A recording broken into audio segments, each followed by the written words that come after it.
And so, good day to everyone. I hope that everyone is doing good and fine. So, for today, we will be talking about another topic, which is stress and emotions, or emotions and stress. So, for this goal, students should be able to answer the following. So, what are the components of an emotion? Okay. So when we say emotions, emotions are temporary. So when we say temporary, emotions don't last forever. They are fluctuating, they are based on your experiences. Example, the day before the exam, what do you feel? So you feel nervous before the exam. Then after the exam, nervous baghihapon ka, di ba dili na. So, you feel relief after the exam. That is temporary. Emotions are positive and negative. So, some emotions feel good. What are good emotions? Happiness, love. So, those are positive emotions. While negative, no, there's sometimes you may feel angry. No, sometimes you feel kaning mahadlok ka na I fear. So that is an example of positive and negative emotions.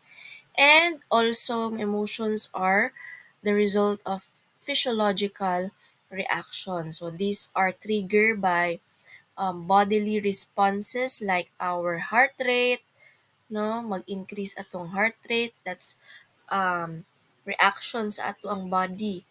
Sweating, mag-blush, no, kung ikilig. Okay. And also expressive behaviors, conscious experiences, and states of feeling. And where do emotions come from? So, comes from two daw, from the limbic system. So, ang limbic system is our thalamus and amygdala. Kaning amygdala nato, this process our emotions.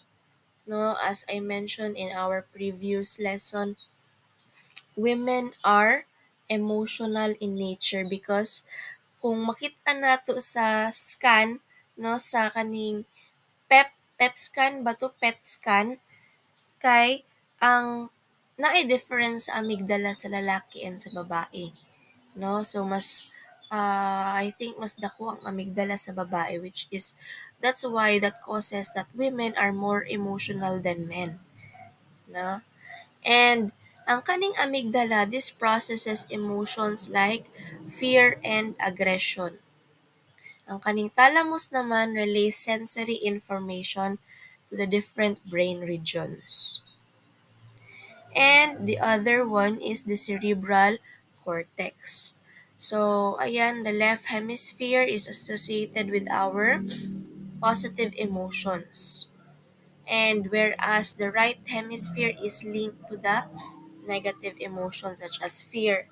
So, we say left hemisphere more of happiness emotions, while the kaning ano sa tawag ini right hemisphere linked to the negative emotions. Okay?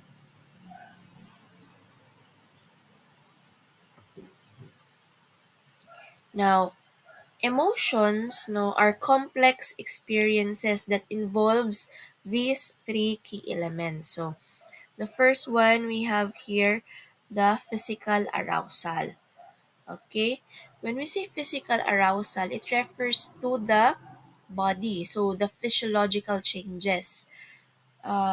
Changes that occur when experiencing emotions such as naatay ma-feel na mga kaning emotions pag naatay sa atong experiences no sa atong body. So katong as I mentioned earlier no, kung kiligon ta, mag-blush ta, no, kung masuko ta, no, naatay muscle tension. So that is physical arousal.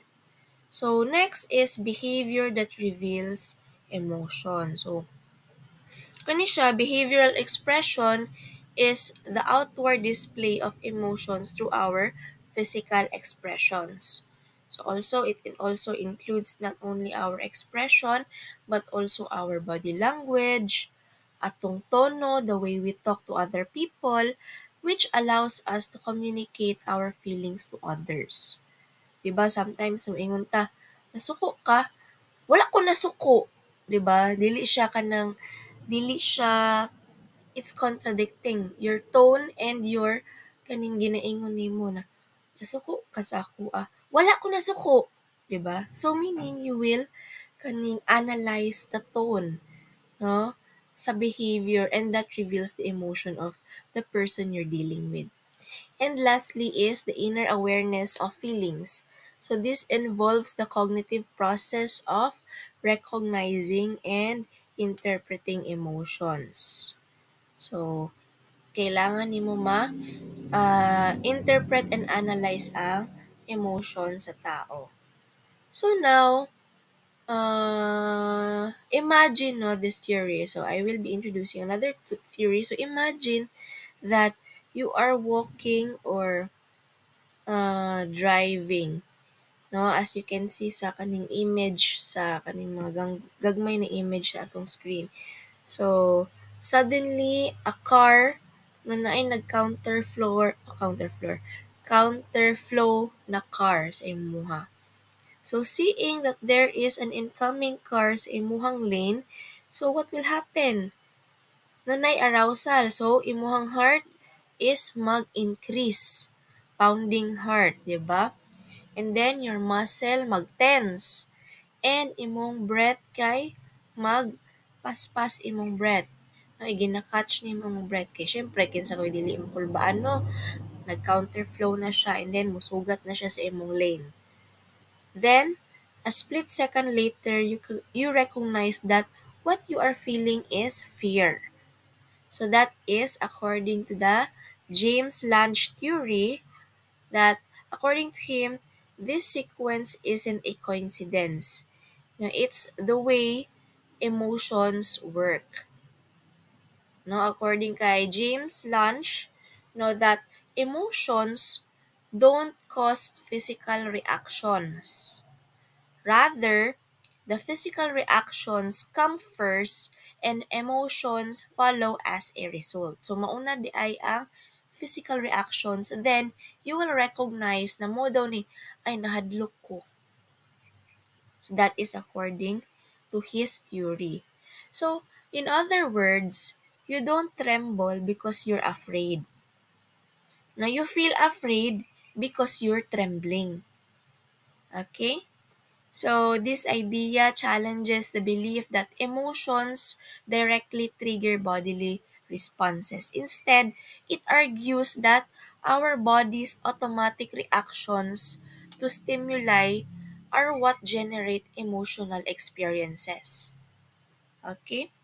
So, to support this research, there are evidence supporting this theory. So, um, researchers have found that people with spinal cord injuries have experienced less intense emotion.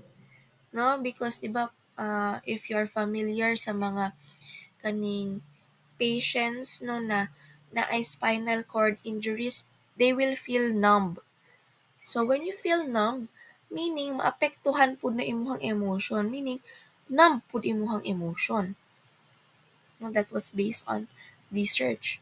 And another, so anger causes blood to rush to the hands and feet. Fear causes blood to rush away. So another evidence supporting this theory is that when we feel angry, di ba, sometimes pagka nang sa sobra nakakasuko nimo, hala ka nang murag imong dugo ni saka nimong dugo. And then kanang imuhang kamot ni action nagsumbag, imuhang kuan na yun nimo mapugngan, no? So in that way prepare na imuhang body in fighting, no, makigkumbati na kas pag masuko ka. So on the other hand, when you feel fear, opposite ang feeling nimo. So feeling nimo murag nitago naman akong dugo, no? Kung ganina, nasuko ka, nisaka na imong dugo. Karon kung makulbaan ka, ni tago na imong dugo, no? Nang luspad na. So, this means that you are kaning, sa tawag ani, you are kaning, tawag ani, preparing your body to possibly escape. Kina, nakulbaan naman ka. So, okay. So, muna ang theory ni James Lange that your body first experience the reaction, then you will automatically kaning identify that emotion. So, this theory, on the other hand, so the Cannon-Bard theory, again, we will use the example earlier. So, imagine again that you are driving a car and out of nowhere, a car speeds towards you. So, there, instantly, your heart, no, makulbaan ka, and at the same moment, you feel the wave of fear. So, kaning nakulbaan ka at the same time, na-identify ni mo na kanang nahadlok ka. So, the Cannon-Bard theory of emotion suggests that this is because your brain process emotion and physical reactions at the same time, rather than one causing the other. So, dili siya parehas atong kay James Lange theory na dapat ma-feel nimo una ang fear bago nimo ma-identify ang emotion. According to Cannon-Bard theory, that it happens simultaneously. So, you feel physiological kaning aspects, and then your brain also identify na hadlok ka. Okay? So, ayan siya. This means that you experience fear and the physical reaction at the same time. No? So, ayan siya. So, the first one we have is the James Lange theory, and the next one is the Cannon-Bard theory. So, the next theory is called again the two-factor theory of emotion. So, here again, same example, a car kaning shows in front of you speeding, and then you start, your heart starts racing, then dili na kakahinga, no, and kanang nakulbaan ka. So, at that moment, you look around and you realize you're in a deserted alley. So, according to this theory, no, with that situation, you think to yourself, no, this is a dangerous situation. So, maybe I must be scared. Kay naagod ka sa deserted na kaning kaning mingaw na alley or kaning mingaw na dalan. So, you identify na, ay, delikado ni kay kaning wala kaayo tao nag-agi ani. So, according to this theory, the two-factor theory, also known as the Sachter-Singer theory, so your emotional experience is shaped by both your physiological response and your cognitive interpretation to the situation. Okay? So, this theory suggests that emotions are not just automatic reactions to stimuli, but also require our bodily arousal and a cognitive label to fully experience. Okay, say for example, no, naanak ka sa ali, no, katong nga dalan, niagi ka atong nga dalan nga mingaw, and then your heart is racing. So, you will analyze the situation na, di ba, when your heart is racing, you can interpret it as pwede fear or pwede excited ka. Kaya di ba, kung excited ka, makulbaan manggihapon ka. So, it depends on your interpretation. So, maybe you might interpret that kaning, ay, na-excite ko kay diri mi nagkita sa akong crush. So, that is also another thing. 'Di ba? So, instead of being scared, may excite na noon mo kay imong interpretation ni agi ka ani nga mingaw na dalan ay diri mi first nagkita. So gikilig noon ka. Okay? So that explains the two-factor theory of kaning Zachter-Singer. Okay? So you need to experience physiological aspects and also cognitive label. So you interpret that feeling, and then with that, no, that is your response, your emotion. So those are the three theories that are kaning essential in our topic of emotion. So we first have the James Lange theory, the Cannon-Bard theory, and the two-factor theory. Ayan no? So here is the um, summary of the theories. Okay, so for the first theory, body reacts first, then emotion follows. The second theory, body and emotion occur simultaneously. And the third theory, body reacts first, then the brain interprets the situation before emotion is experienced. So now, I want you to answer this. Okay, so I want you to answer this in our Google form. Okay, so for number one, which theory of emotion implies that people can change their emotions simply by changing the way they think about the situation and their arousal? Number two, which theory of emotion would indicate that people's emotions are experienced simultaneously with arousal? So answer this in our Google form.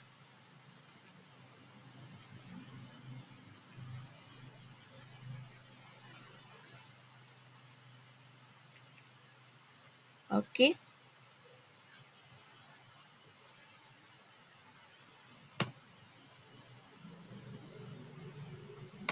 Okay. Now let's proceed to our next topic. So expressed emotions and embodied emotions. So in this topic, no, we will be learning the links between emotional arousal and the autonomic nervous system. So we will be also learning about the different emotions to activate different physiological and brain patterns and interpret and label them. Also, we will learn how to communicate nonverbal and also to answer if nonverbal expressions of emotions are universally understood across cultures, and do our facial expressions influence our feelings. Okay? Okay. So now, no, imagine that you are walking alone at night. So, naglakaw ka, 11:00 na sa gabi, tapos naakay nadunggan na kaning nakay nadunggan no a noise behind you. So, pagtan-aw nimo no instantly your body reacts. Nag-react imong body so medyo kaning conscious na ka so kanang nakulbaan ka so kaning naggipaningot na ka kay unsa ka to no nan kanang ni tingog sa imong likod na 11:00 na sa kadlawon so kanang ah gipaningot ka no mas ni dako na imong mata kay syempre conscious na gud ka unsay alert na ka. So that is called your sympathetic kaning nervous system.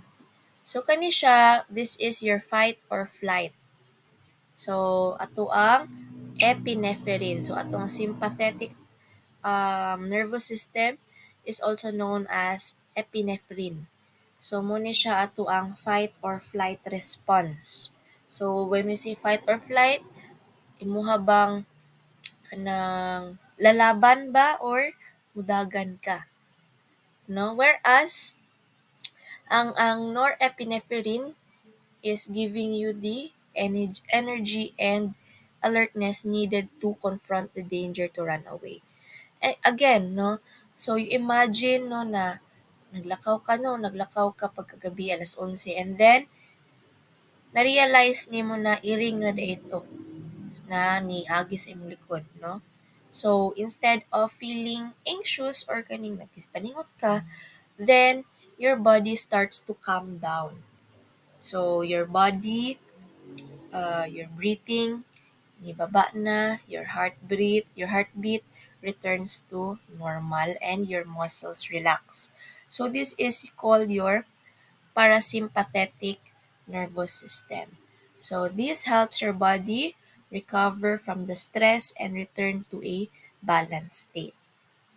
Okay, so when we say sympathetic, that is your fight or flight response, whereas your parasympathetic nervous system, this is helps your body to come back to a normal state. So, ayan, no? So, complex tasks require lower emotional arousal. So, here, when performing difficult or complex tasks, say for example, mga complex task, kaning complicated task, kaning surgery, or math, mag-solve mo og math problem. So, too much arousal can hurt performance because it leads to distraction, anxiety, or mistakes kung taas imuhang arousal. Whereas a moderate or low level of arousal helps in focusing and maintaining accuracy. Say for example, kaning mga simple task as running, no? So, kung taas imong emotional arousal, this will help you to maintain that kaning task, no? Maintain mo ang endurance in running. Whereas, no, performance is usually best at moderate to high arousal. So, not too low, not too high. Okay, so that is very kaning familiar no sa kaning advertisement, no? Sa tong advertisement, everything should be done in moderation. So next, lie detection. So it is a fascinating yet controversial na field that attempts to uncover lies or deception using aspects mga physiological and psychological cues. So over the years there are many methods that have been developed. So each methods have varying degrees of reliability. So one of the most well-known techniques is called the polygraph. Ayan, so polygraph is commonly referred to as a lie detector. Kanang ginabutang gud sa ato ang kamot, no? And it works by measuring changes in a person's physiological responses. So, kung naabay change sa atong heart rate, blood pressure, breathing patterns, no? And kaning gisingot bata, skin perspiration. So, kana siya simultaneous siya while answering a series of question, a yes or no question. So the idea behind it is that lying creates stress. No, kung mangatik ta makakause din na siya og stress which triggers changes in the body. However, no, despite its widespread use, the polygraph is kaning unreliable na throughout time. No? Daghan og mga people, mga innocent people fail because nakulbaan lang sila. While ang mga skilled liars, may mga skilled liars diri, so they can pass by controlling their physiological reaction. So mga hawd na kay mga di na makulbaan. So so they can pass the lie detection or the polygraph. So to address these issues, we also have here the guilty knowledge test. So, kani siya, instead of asking direct questions, this method presents a mix of real and fake details about a crime and suspect to measure their reaction. Okay? So, the assumption is that a guilty person will involuntarily react more strongly to real crime-related information than an innocent person, because this test focuses on recognizing hidden knowledge rather than detecting lies. So kaning guilty knowledge test, ginatest ra di ay kung mas knowledgeable ba siya aning nga situation. And it is more no in research considered more reliable than traditional polygraphs. So another approach to lie detection involves micro-expressions. So kaning micro-expression was conducted or introduced by Paul Ekman. So kaning micro-expression based on its kaning word. So these are, unsa may tawag ani, these are tiny expressions. No, these are tiny involuntary expressions that occur in less than a second, and these can reveal true emotions. So when we say involuntary, you cannot control these reactions. When we say voluntary, kontrolado ni mo imuhang facial expression. So magblink ka sa eye, that is voluntary. No, na you will control blinking your eye. Okay? So, again, no, let's learn this in our next example. Okay. So, say for example, you are in, a suspect is in an interrogation room. So, the detective, no, leans forward to the suspect and studying the face of the suspect intently. So, the suspect, no, at first maintains a calm expression, but after a fleeting moment, no, after kaning mga questions, so naanay mga nakit-an ang sitaw interrogator. So nakita niya na his upper lip twitches in disgust, and then his eyes lost focus momentarily. His eyebrows tighten. So, kani mga detective, mga train na ni sila in micro-expression. So, they catches these subtle cues para hibalan ang mga gitaguan sa suspect. Okay? So, lie detection is not just about the words, about the people say, but it is also about their body, their nonverbal cues, their body, and their faces, which reveals involuntarily. Okay? So, ayan siya. So, naa siya yung mga kaning emotions no, na gina-reveal.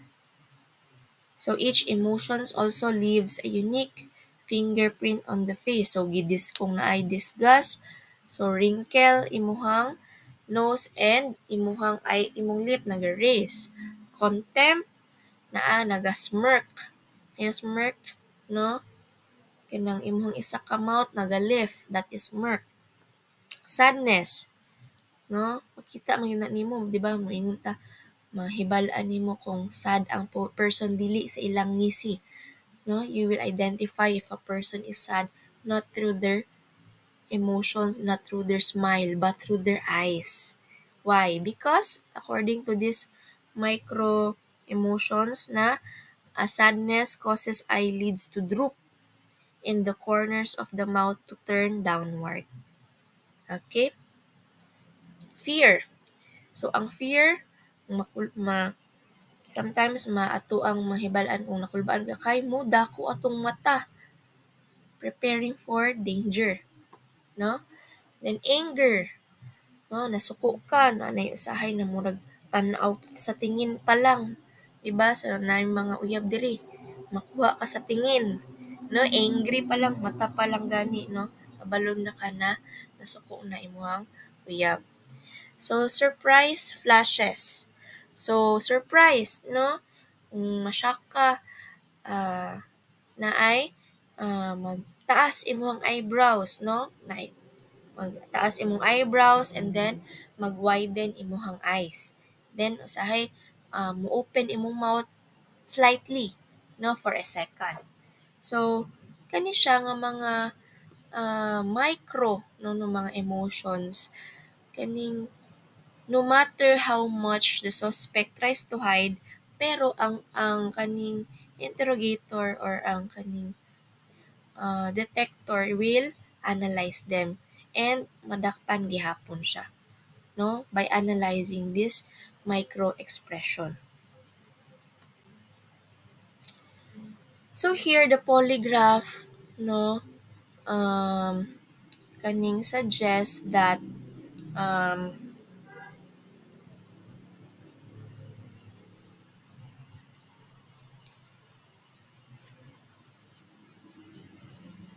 know that there are 60% innocent people being judged. So kaning polygraph katong kinaunhan pa ning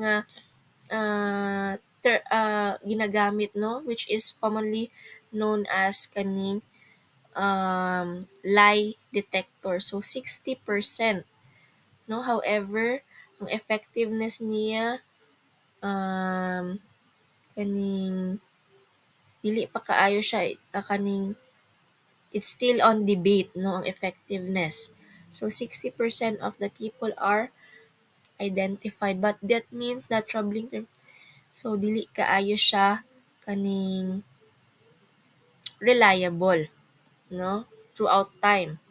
Whereas 30% innocent people judge guilty. So nibaba na siya.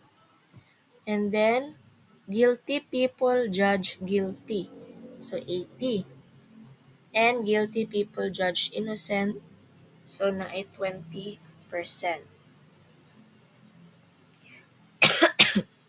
So the question remains, no, from these polygraph findings. So should we continue to rely on this method? So while it is helpful to some cases, so na ay 60% judge innocent, guilty people judge guilty, 80%. So can we rely? Will we still rely? So kindly also can answer my question in our Google form. Okay? So hapit na ta.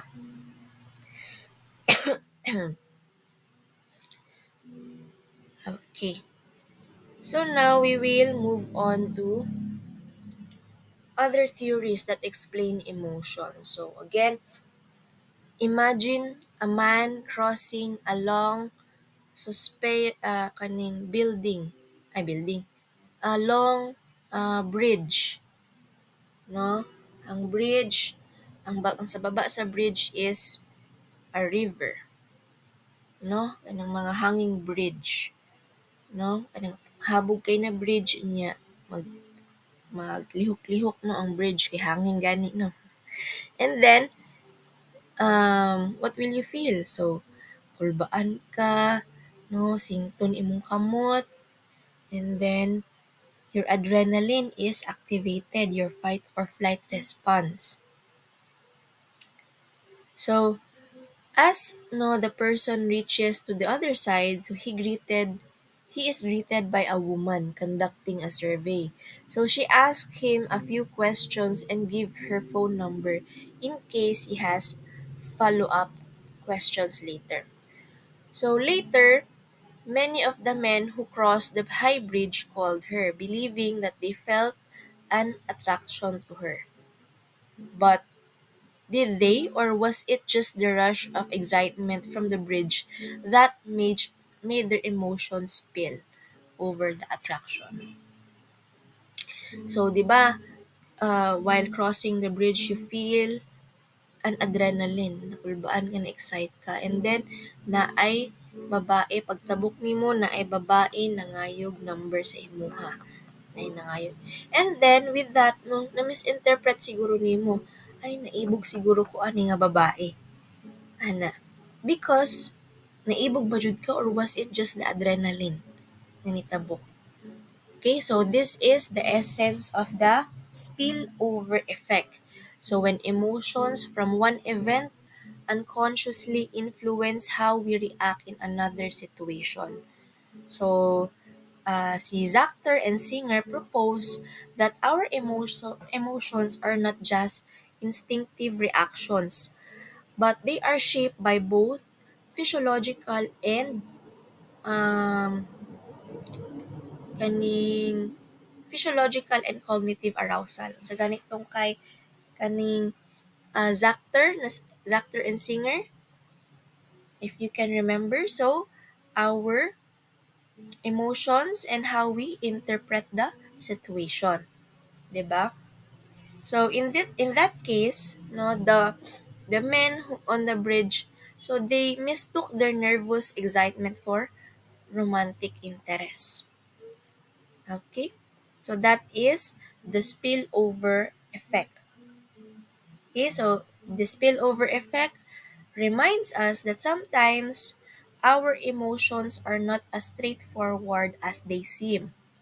They can be influenced by the physiological and environmental context in which they arise. So, we don't rely too much on our emotions, but we should what? Identify and interpret it. It is based on our interpretation. Okay? Now, imagine that you're walking through a forest. So you are enjoying the sounds of nature. And suddenly, out of the corner of your eye, nakita nimo na ay sa imong peripheral kaning vision sa imong eye, naa kay nakita na bitin ahead. So without thinking, your body reacts. Your heart pounds and your muscle tense and nag-freeze ka. So this is called your low road. So low road at work. So meaning this is your fast automatic emotional response. So your brain, specifically your amygdala, has detected a potential threat and triggered fear before you even think, no? And that is based on Zajong and Ledox, which he described that some emotions, especially fear and anger, happen instinctively without our conscious thought. Automatic na atong response, which is called our low road. Now, imagine instead you take a second look, no, gitan-aw ni magbalik, but you realize dili day to bitin, no? Kung ano dito siya kaning kahoy. So, you exhale and then you feel a sense of relief. So imuhang heart rate ni baba and nikatawa ka, no, sa imuhang overreaction. So this is where the high road comes in. So according to Lazarus, no, emotions aren't always automatic. Sometimes we need to think about a situation first before we feel an emotion. Your brain reevaluates the situation and ma-recognize na walay danger. And with that recognition, you adjust your emotional response accordingly. So these two pathways, no, the low road and the high road are kaning work together every day. Okay?